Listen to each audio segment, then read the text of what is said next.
Boa noite, você tricolor. Quem fala é o Igor. Você quer mais um vídeo para o canal Flopedia. Sejam todos bem-vindos. Então, o segundo vídeo, né, sendo feito após o meu retorno, né, das análises. E segunda vitória. O Fluminense ontem bateu o Ceará, adversário muito difícil. O Ceará vem de uma excelente campanha na Copa Sul-Americana. E tudo bem, né? A Sul-Americana vem atrapalhando os planos do time no Campeonato Brasileiro, porque a pontuação do Ceará é ruim, ele está na beirada da zona, e muito por conta disso ele acabou entrando até com o time titular ontem. E foi uma partida como eu esperava, né? Uma partida muito difícil.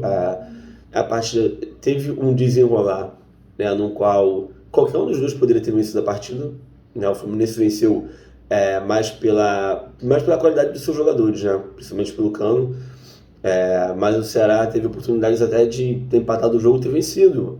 O jogo foi de um alto nível e foi um adversário no qual o time do Fluminense teve muita dificuldade. O Ceará é um adversário que traz muita dificuldade para o Fluminense, né? O Fluminense não venceu o Ceará como mandante no Brasileiro há quatro jogos, né? Desde 2011 foi a última vez que o Fluminense tinha vencido o Ceará.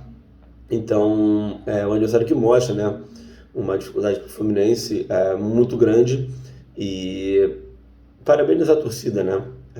Como a gente tinha conversado semana passada, qualquer situação que fosse ocorrer, né, no jogo de ontem seria totalmente diferente, né, em comparação à questão emocional da partida contra o Corinthians.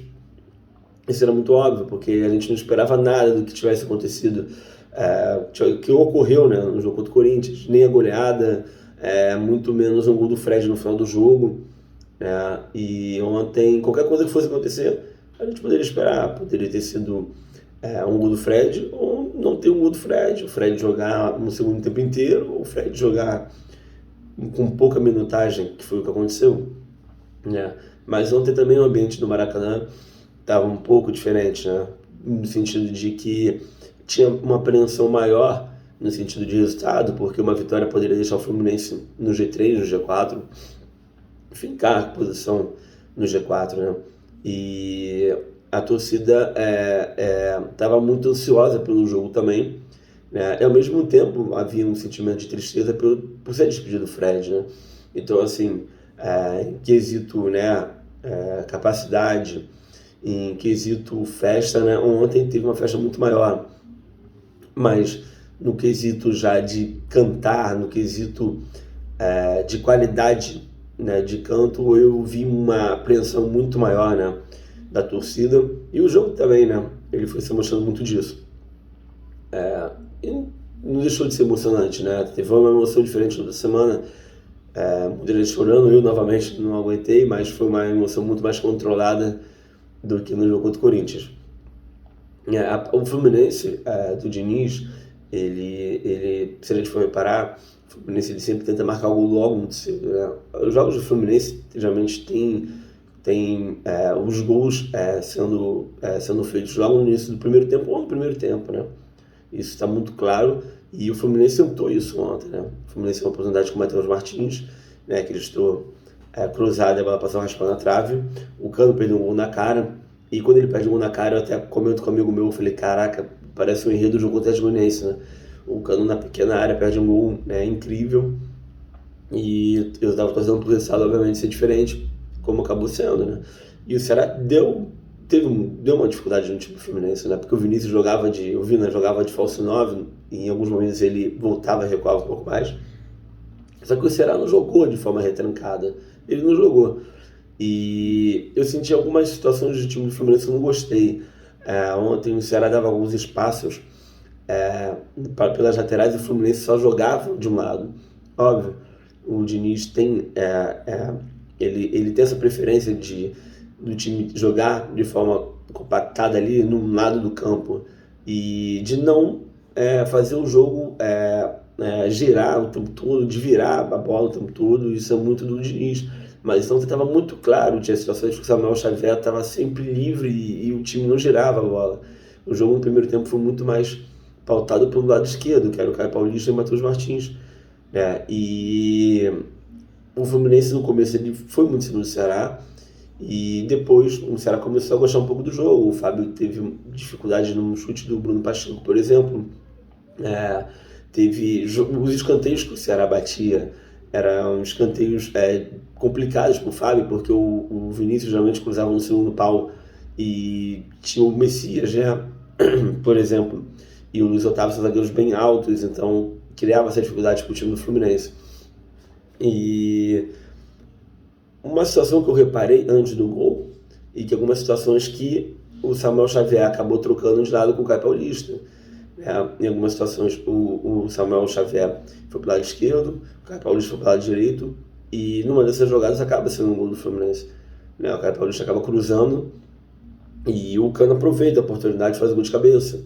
E isso é até engraçado, porque o Cano não é um jogador alto, de porte físico, para se ganhar de um zagueiro, de dois zagueiros, como o Ceará tem, que é o Messias e o Luiz Otávio. Mas é questão do posicionamento, conforme foi o gol contra o Cruzeiro, é você chegar e saber aproveitar o espaço. E foi isso que aconteceu. O Cano acabou cabeceando de uma maneira bem certeira, tirando do João Ricardo, e o Fluminense fez o gol. E era tudo que o Fluminense precisava, a torcida se soltou um pouco mais para os planos de colocar o Fred em campo. Quanto mais gols o Fluminense fizesse, seria melhor para ele, porque ele poderia ter mais tempo em campo. O Ceará ainda vai tentar, numa bicicleta, empatar o jogo, e quase saiu gol de empate do time do Ceará. E vem o intervalo, o Fluminense não mexe, o Ceará também não, mas uma coisa que eu não gostei ontem foi do Nonato. Eu achei que o Nonato tentou jogadas mais avançadas, mais arriscadas, e o Nonato não fez uma partida muito legal. Eu sou um cara que vinha pedindo o Nonato no time, mas ontem ele não fez uma partida muito boa. Eu acho que dos jogadores que pisaram em campo, ontem foi o jogador que mais ficou devendo.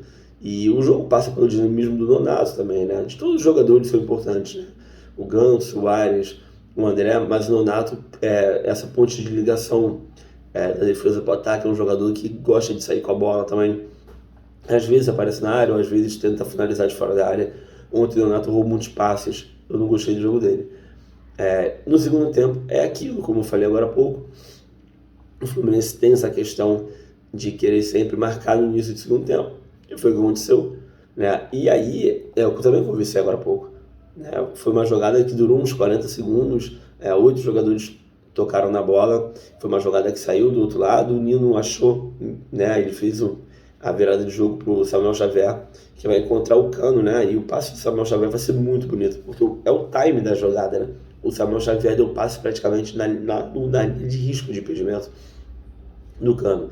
E a gente sabe o quanto que o Cano é fominha, porque o Cano é um jogador que sempre que ele tem a possibilidade de arriscar, ele chuta mesmo. Mas dessa vez o Matheus Martins teve bem colocado dentro da área e marcou o segundo gol.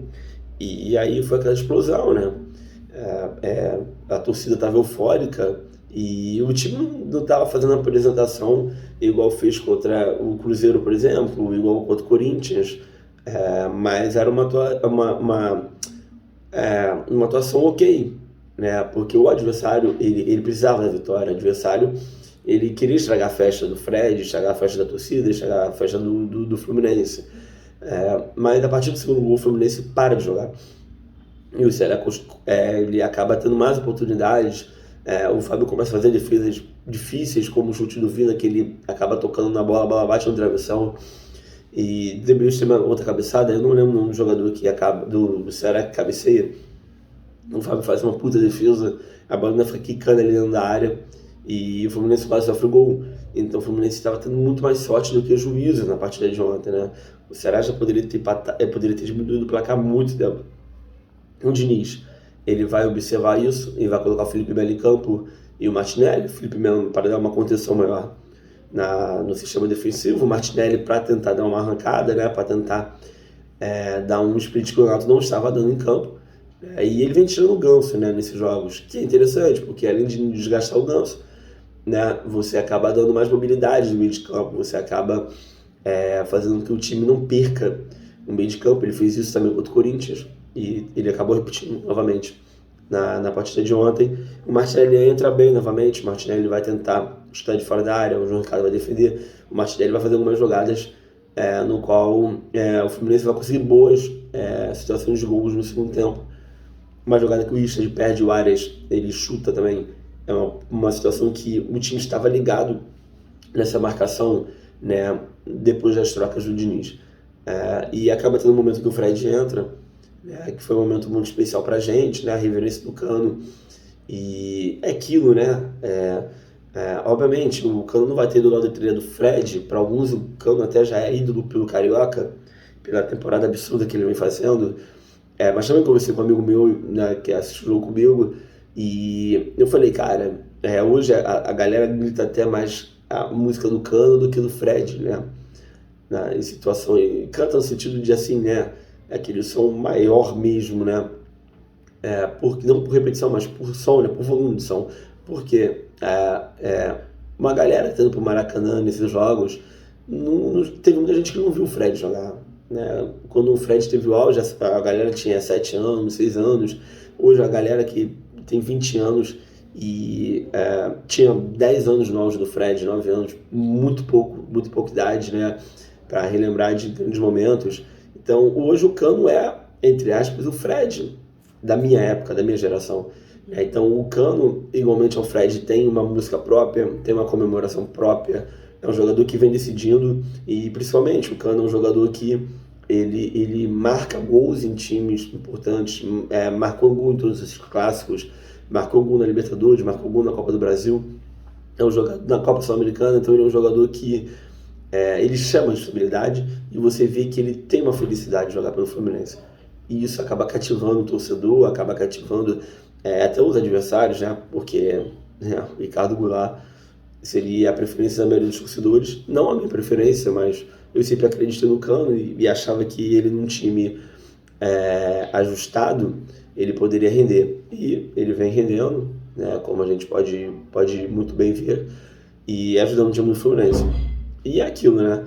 Quando o Fred entra, o time do Ceará praticamente bota a marcação em cima do Fred. Então a gente consegue ver que, né, o Ceará colocava 3 jogadores ali em cima do Fred e deixava o Fluminense jogar.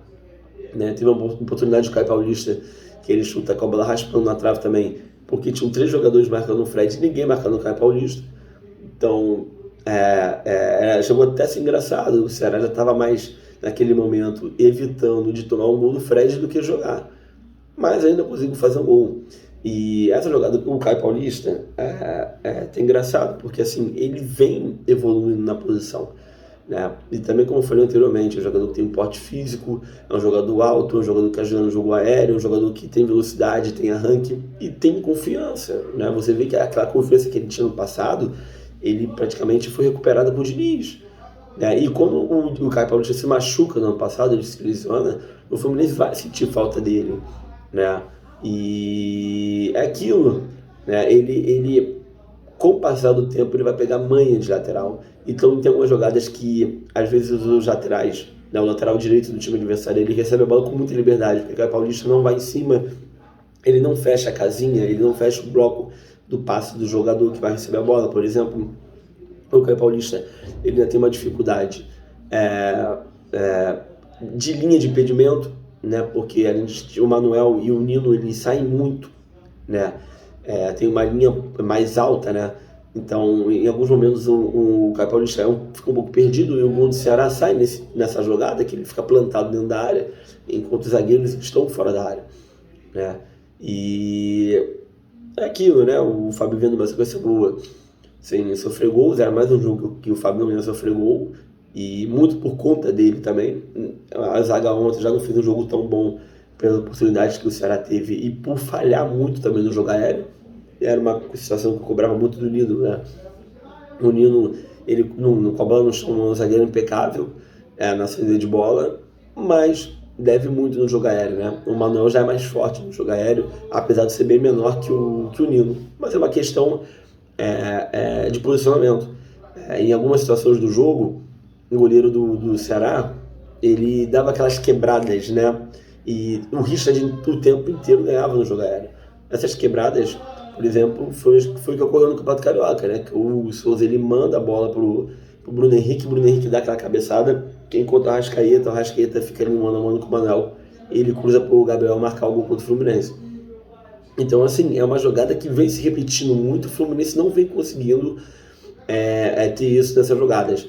É uma questão mais de atenção, ao mesmo tempo de posicionamento, porque o Fluminense vem perdendo essas bolas vêm dando dificuldade para o time do Fluminense, que é um time que joga com linha alta, então alguns adversários têm jogadores mais rápidos, como foi o próprio Ceará, que tinha o Mendonça, por exemplo. Não entrou ontem, o Eric não entrou, mas poderia ter entrado. Se ele entrasse também poderia dar mais dificuldade, assim como o Yuri Castilho deu em alguns momentos também, o Lima. Então é uma situação que o Fluminense acha que ele tem que olhar com mais tranquilidade para essa marcação, né, para essa área de meio de campo nessas jogadas aéreas. E o Fluminense venceu, que era o mais importante. Era um jogo muito difícil, a gente sabia que era muito complicado.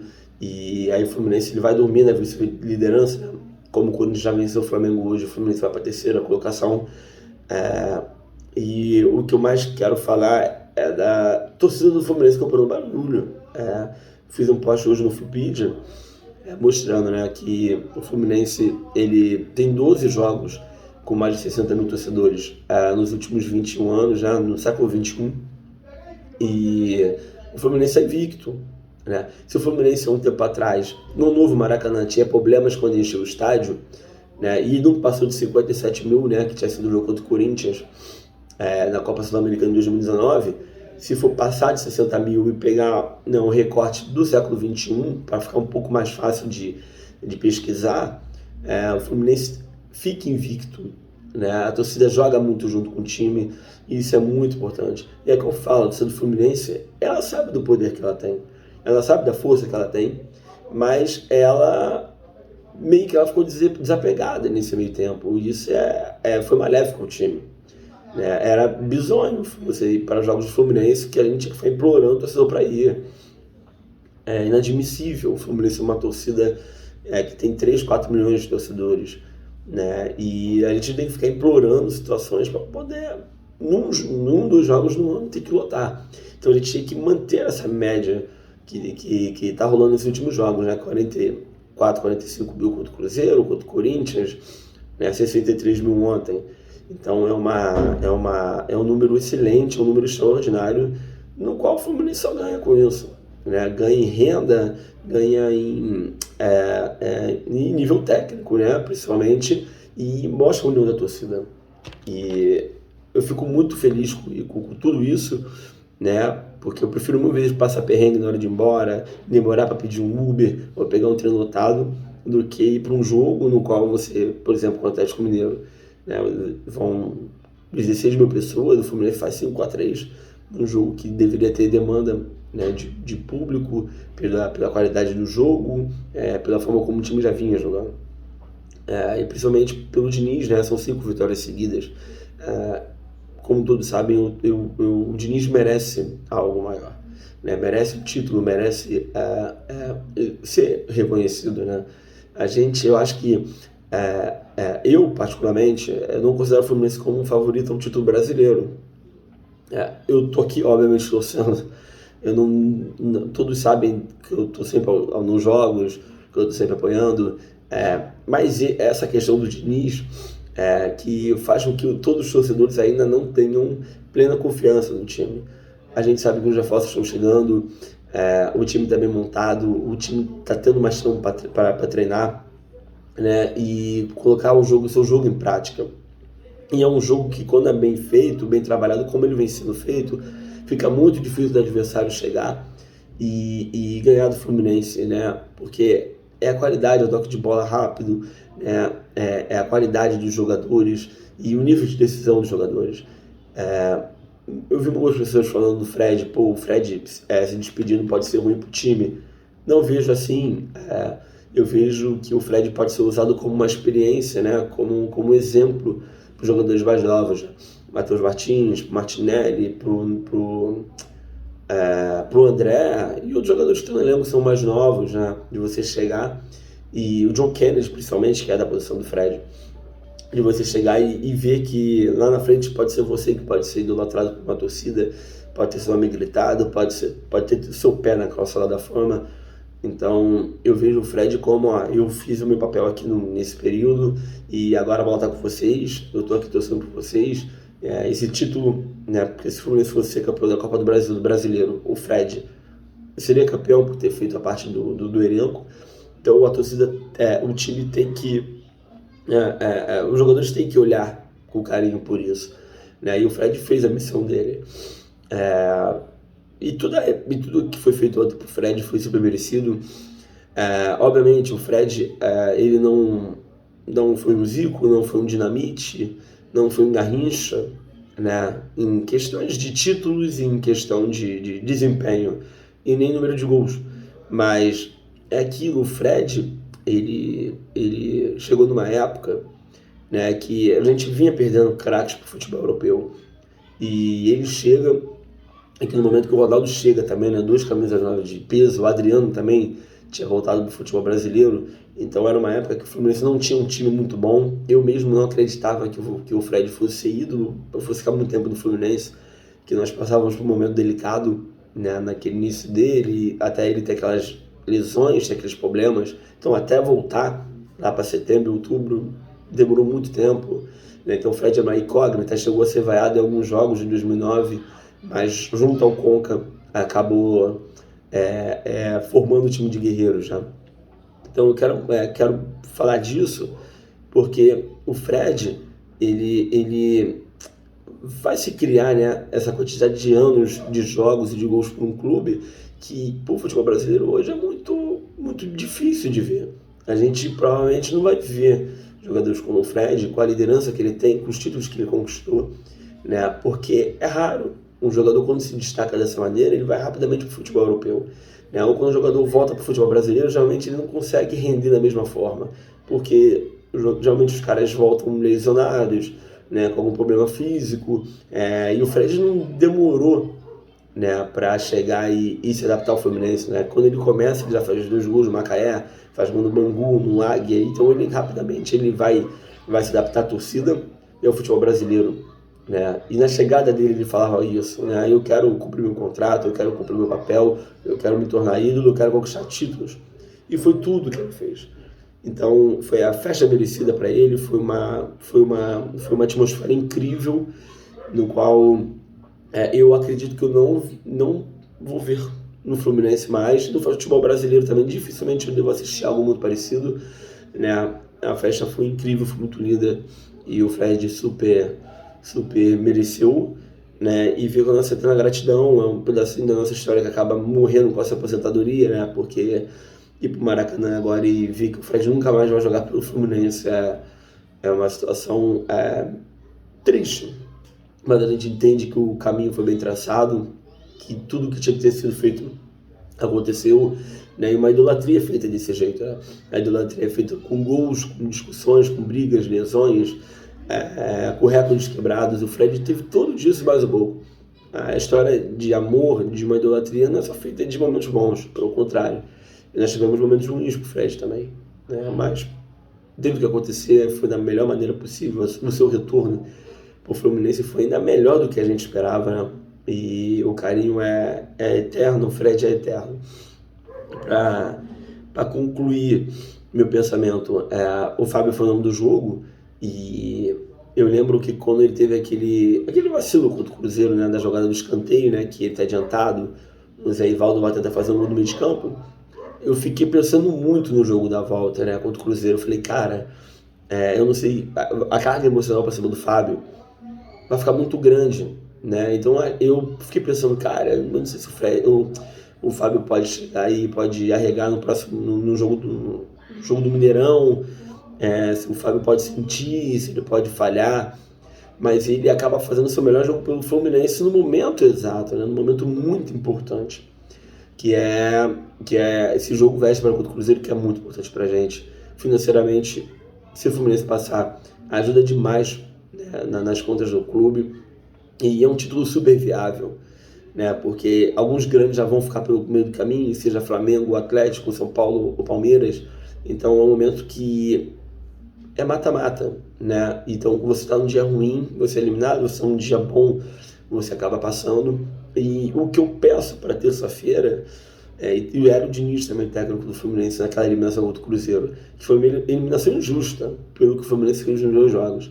É que o Fluminense não deixa de jogar, né? O Fluminense, quando você vê esses jogos do Fluminense no Maracanã, né, no qual todos eles com o Diniz teve mais de 1,5 gols, né, mais de 2 gols no seu retorno, você vê que o Fluminense ele não se acomoda quando marca. O Fluminense ele tenta jogar.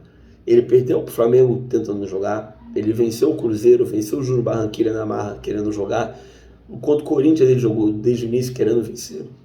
Então o Fluminense tem que ir para o Mineirão querendo jogar. Se o Fluminense for esperar o Cruzeiro e 50, 60 mil cruzeirenses jogando para cima do Cruzeiro, cara, o Fluminense vai cair. Então o Fluminense fazer o jogo dele, ter a personalidade dele. Se tiver em algum momento do jogo ter que recuar mais pro fim do jogo, aí é outra história.